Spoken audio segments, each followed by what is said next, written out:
네, 출애굽기 2장을 볼 텐데요. 레위 가족 중 한 사람이 가서 레위 여자에게 장가들었습니다. 아, 네, 모세 출생인데 모세가 레위 지파라는 것을 또 알 수 있죠. 그럼 여기서 레위 가족 중 한 사람이 여자에게 장가들었는데 이 한 사람의 이름을 여기선 밝히고 있지 않지만 이 한 사람은 모세의 아버지라는 걸 알 수가 있죠. 모세의 아버지의 이름은 아므람이었습니다. 아므람.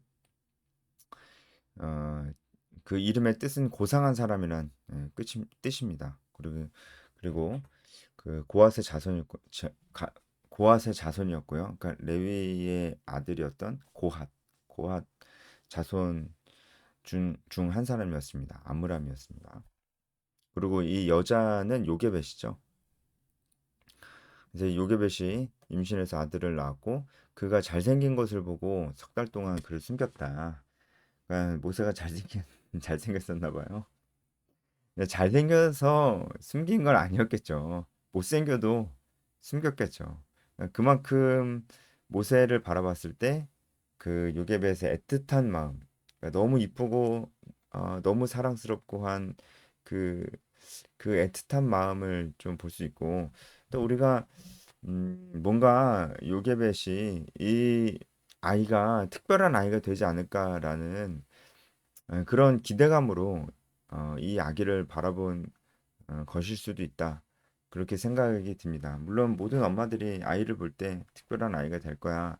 이렇게 여기겠지만 조금 더 이것은 요게벳에게 이 아이에 대한 특별한 확신이 있었음을 좀 보여줍니다.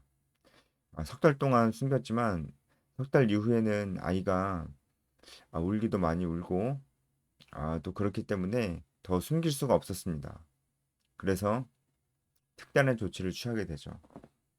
갈대 상자를 가져다가 역청과 나무 진을 칠하고 역청은 이제 방수의 효과가 있죠. 아기를 거기 담아서 나일강과 갈대 사이에 두었습니다. 그냥 아무 때나 둔 건 아니고 뒤에 내용 봐서 알 수 있지만 바로의 딸이 목욕하는 곳 그 근처에다 둔 것 같아요. 그리고 그 누이가 어떻게 되는지 알려고 멀리 섰습니다. 이 누이는 미리암이죠. 미리암의 나이가 한 14세 전후였을 겁니다. 생각해 보면은 굉장히 안타까운 상황입니다. 어머니 요게벳이 이제 아들을 더 키울 수가 없는 상황이라는 것을 직감한 것이죠. 왜냐하면 아들들이 다 태어나는 즉시 죽이라는 바로의 명령이 있었기 때문에 숨겨서 숨겨서 키웠었는데 이제 더 이상 그럴 수가 없으니까 굉장히 안타까운 상황이죠. 그래서 특단의 조치를 취했고 그 아이를 갈대 상자에 넣어서 나일 강가에 갈대 사이에 두었습니다. 아이가 막 뭐 울었겠죠. 잠이 들었을 수도 있고요. 근데 그걸 보는 그 어머니 요게벳의 마음이 정말 찢어질 듯이 아팠을 겁니다. 그리고 그 누나 미리암도 어떻게 되는지 알려고 그 주위에서 서성거리고 있는 거죠. 뭐 강가의 어떤 물살에 조금 떠내려갔을 수도 있습니다. 예. 어쨌든 중요한 건 바로의 딸이 목욕하러 날강가로 내려왔다가 그 갈대 상자를 봤다는 것이죠. 여기서 바로의 딸은 투토머스 1세의 딸이고 공주인데요. 하셉수투라고 합니다. 하셉수투 공주를 가리킵니다. 이 하셉수투 공주가 목욕하러 날강으로 내려왔습니다. 이 목욕하러 날강으로 내려왔다는 것은 진짜 목욕이 목적으로 날강에 왔다고는 볼 수 없습니다. 바로의 딸이 목욕하고 싶으면 집에서 했겠죠. 아니면 굳이 뭐 강물이 필요하다 그러면은 시녀들에게 떠오라고 했겠죠.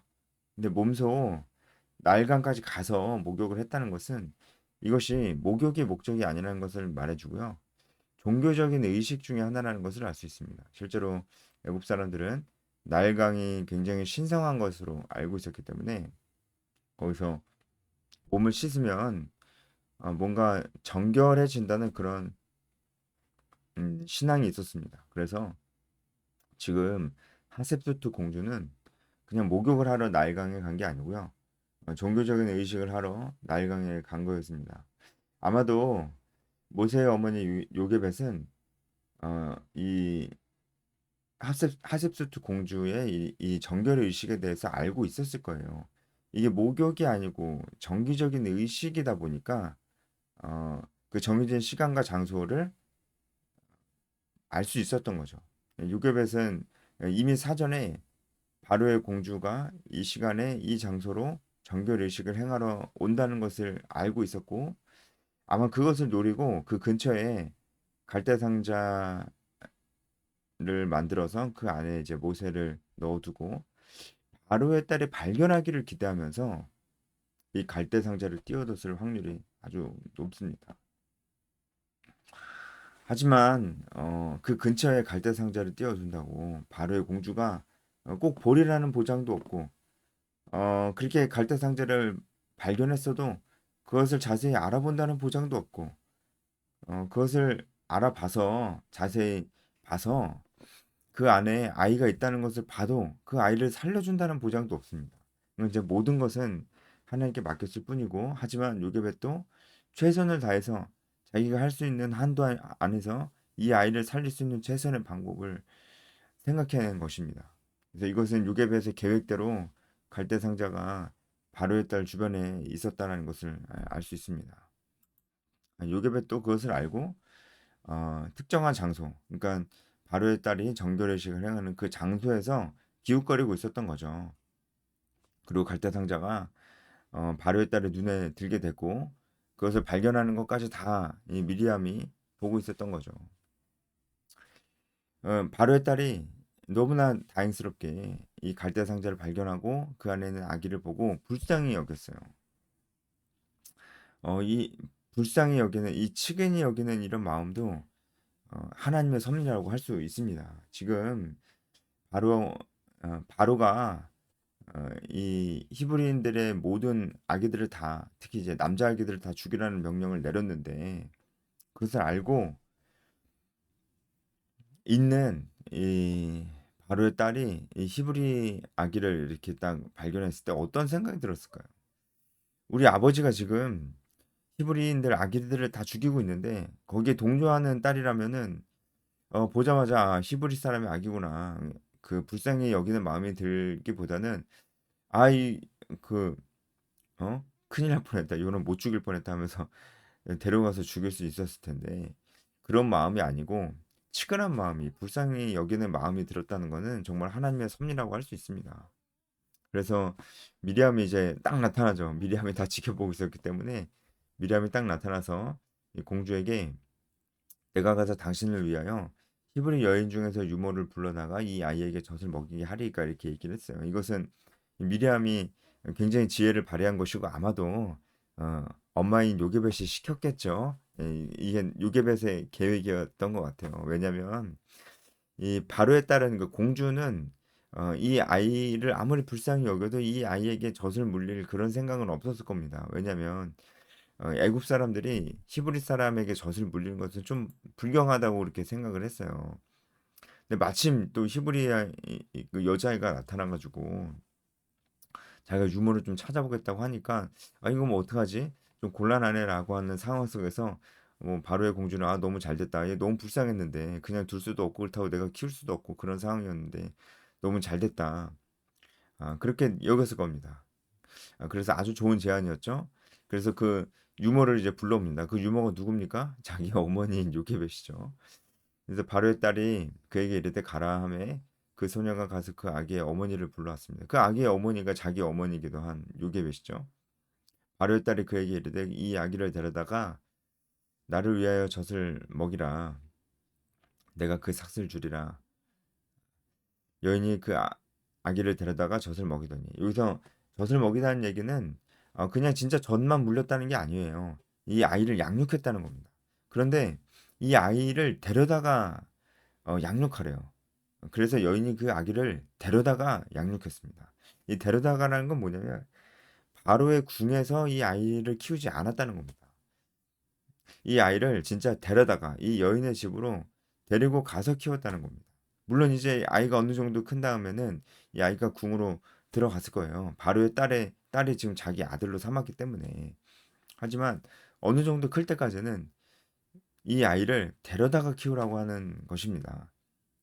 그 이유는 이 아이가 히브리 아이잖아요. 그리고 아들이잖아요. 지금 바로가 히브리 그 아기들, 특히 이제 아들들을 다 죽이라고 했는데, 그 죽여야 될 아기를 지금 바로의 궁에 가서 키울 수는 없잖아요. 그러니까 바로의 딸이 생각해낸 게 이 아이를 살리고 싶고, 마침 유모도 있다니까 키울 수 있을 것 같은데 바로의 궁에 데려와서 키우기는 좀 그렇다. 그러니까 너가 데려와서 키워라. 내 예, 아들인데 너네 집에 데려가서 키워라. 바로의 궁에서 키울 수는 없으니까라고 하면서 이 유모에게 아기를 건네준 거예요. 그럼 내가 돈 더 주겠다. 다 보내주겠다. 다 서포트 해주겠다. 가서 집에서 키워라. 원래 바로의 궁에서 키우는데 그러지 못한 상황이니까 다 서포트 해주겠다. 집에 가서 키워라. 이렇게 얘기를 한 거예요. 그러니까 상황이 어떻게 됐냐면 요게벳은 자기의 아이를 이제 숨기지 않고 떳떳하게 아이를 자기 아이인데 마치 이제 바로의 아기처럼 자기 아이를 떳떳하게 키울 수 있었고 심지어 바로의 딸의 전폭적인 지지를 받으면서 돈 걱정 없이 키울 수 있었고 아주 풍족하게 아이를 키울 수 있었고 또 가장 중요한 것은 결국은 요게벳은 자기 아이를 키우는 거기 때문에 히브리식으로 교육할 수가 있었습니다. 그러니까 뭘 교육했겠어요? 하나님의 말씀을 교육했던 것이 분명히 맞습니다. 그래서 여호와 신앙을 심어줄 수가 있었죠. 이것이 다 정말 하나님의 섭리죠. 지금 이 시기는 모든 히브리인들이 강제 노역에 동원되고 있었을 때였습니다. 그러니까 요게벳은 그 강제 노역에서도 제외가 될 수 있었겠죠. 이 아이를 먹이라는 이 바로 딸의 명령이 있었기 때문에 강제 노역에서도 제외되고 자기 아이를 키우고 바로의 딸의 지원도 받고 히브리식으로 교육도 할 수 있는 정말 생각지도 못했을 그 모든 혜택이 주어지게 되었습니다. 아마도 요게벳도 이 정도까지는 생각을 못했을 거예요. 그냥 이 하셉소트 공주에게 발견이 되면은 데려가서 키워주겠지. 그렇게 되면 너무 좋겠다 이렇게 생각을 했을 건데 그거보다 훨씬 더 좋은 일이 생겼고 여호와 신앙을 심어줄 수도 있는 이런 너무나 좋은 기회가 생긴 것이죠. 그래서 이 아이가 자랐고 바로의 딸에게로 데려갔습니다. 그러니까 어느 정도 자란 다음에는 바로의 궁에 데려갔다는 것이죠. 그가 그의 아들이 되었고 이 공주가 이 아이의 이름을 모세라고 지었습니다. 이 모세라는 이름은 굉장히 재밌게도 애굽식으로도 어, 애굽식으로도 히브리식으로도 이런 비슷한 발음으로 같은 뜻을 가지고 있습니다. 그러니까 애굽식 이름은 모우세스입니다. 모우세스. 모는 물이란 뜻이고 우세스는 건짐을 받다는 뜻이에요. 모 우세스. 이게 애굽식 이름입니다. 모 우세스. 네, 히브리식 이름도 발음이 비슷해요. 히브리식 이름도 모쉐입니다. 모쉐. 모쉐입니다. 이 모쉐도 건지다, 끌어내다 라는 뜻이 있습니다. 그러니까 비슷한 뜻인데 히브리식 발음과 애굽식 발음이 똑같아요. 그래서 뭐 좀 그렇게 중요한 건 아니지만 정말 하나님의 섭리다. 건짐을 받았다라는 뜻이잖아요.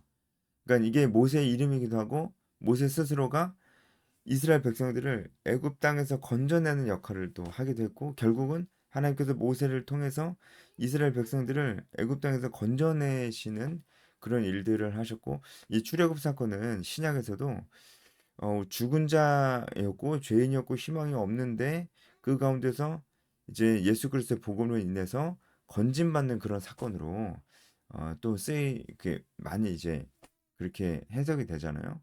그 정말 하나님께서 모세를 통해서 이스라엘 백성뿐만 아니고 예수 그리스도를 믿는 모든 우리 하나님의 백성들을 죄악 가운데서 건져내는 일들을 모세를 통해서 하셨습니다.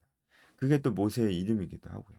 그러니까 우리가 이 모든 일들을 봤을 때 하나님께서 이 모든 일들을 하고 계신다라는 것을 알 수가 있는 것이죠.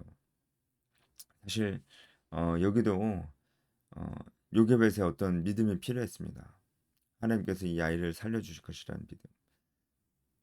그 믿음으로 요게벳이 행동을 했죠. 사실은 뭐 거의 이루어질 가능성이 없는 거였는데 그래도 믿음으로 행동을 했습니다. 미리 다 살펴봤고요. 계획을 짰습니다. 그러니까 요게벳의 믿음은 그냥 막 맹목적인 믿음은 아니었어요. 하나님께서 자손에 대한 약속을 주셨기 때문에 이 하나님께서 약속하신 이 자손을 살리는 일이 너무 중요한 일이라는 것을 알고 있었고, 그리고 믿음만 가지고 아무것도 안 하고 기도만 하고 그러진 않았어요. 행동을 했다는 겁니다. 계획을 짰어요. 그래서 그 계획대로 행동했고, 하지만 이 계획은 하나님의 섭리와 은혜 없이는 이루어질 수 없는 것임을 요게벳도 알고 있었을 겁니다.